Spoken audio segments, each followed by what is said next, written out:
Well, good morning. It's actually pretty nice out today. I'm hoping I could spend some time out in it.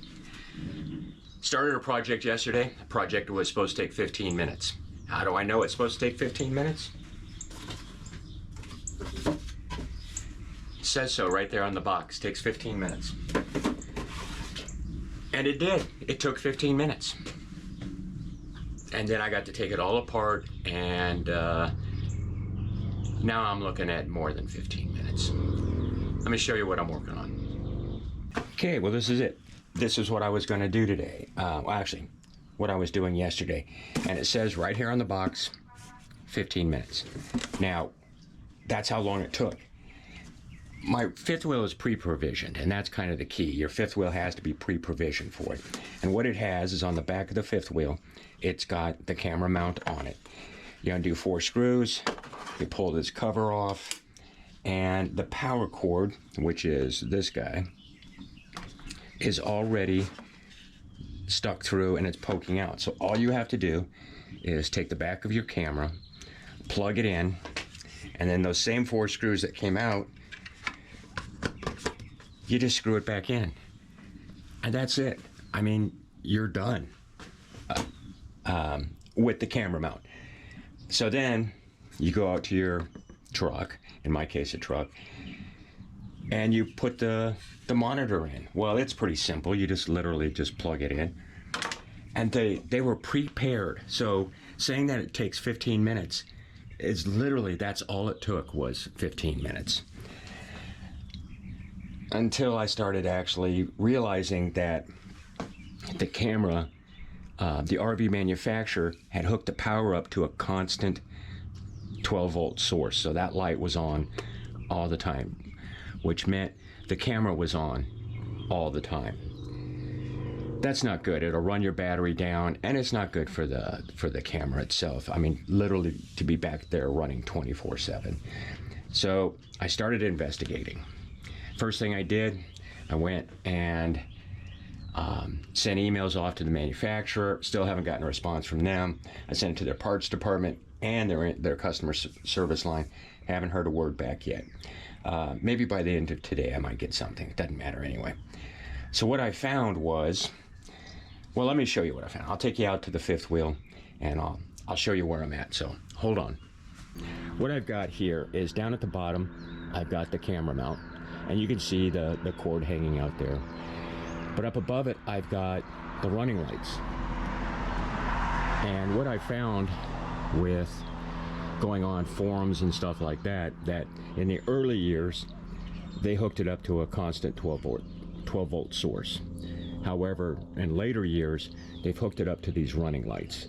So only when you're hooked up to your rig and your running lights are on will your backup camera work, which it makes sense. You could literally use your light switch for an on-off switch for your camera. So let me show you where I think they've got the constant power from, and then what I'm going to do to remedy this whole situation. Okay, this is the inside of my fifth wheel, and these here are the overhead lights, and if you flip a switch, it turns them on and off. Okay, so the camera is not hooked to the overhead lights.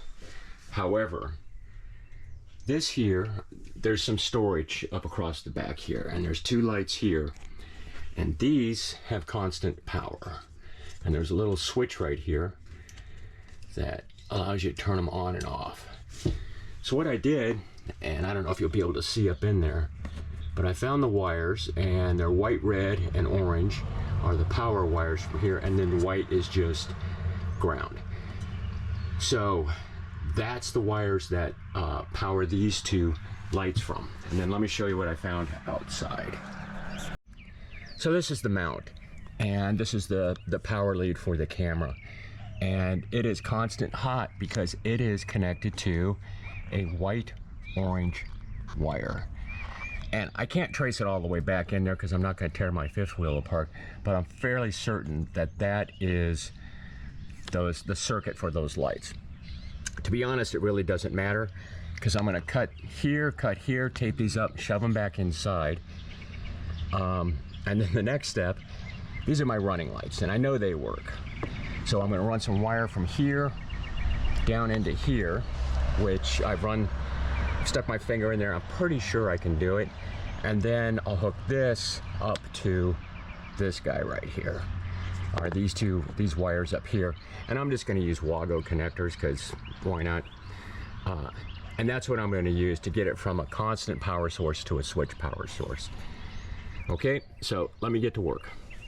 Well, I've cut the power cord off, and then I taped up, and I cut them pretty short, so I really didn't have anything sticking out, but I went ahead and taped these guys up. I'm going to shove them back up inside there, because we don't need them anymore. Well, it's not really easy to do with one hand.